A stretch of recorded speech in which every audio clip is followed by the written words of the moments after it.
নিষ্ঠুৰতাৰ বলি হ'বলগীয়া হ'ল আমেৰিকাত বাস কৰা এটি ভাৰতীয় মূলৰ পৰিয়াল।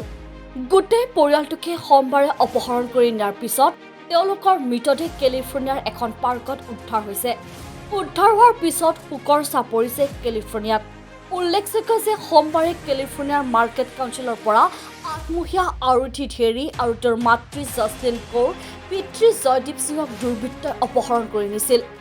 অপহৰণকাৰীয়ে কেঁচুৱাটোৰ খুৰাক অমনদীপ সিঙকো অপহৰণ কৰিছিল।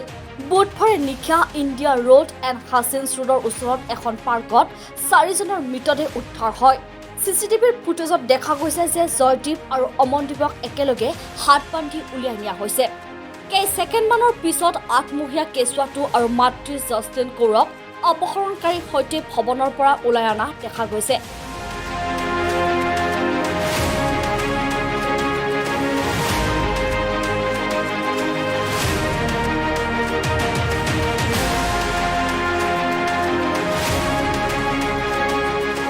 আৰক্ষীয়ে এজন সন্দেহযুক্ত অপহৰণকাৰী জিছু মানুৱেল চালগাডকো গ্ৰেপ্তাৰ কৰিছে।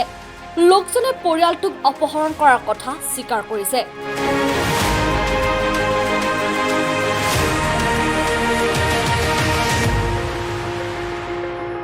Next desk R news.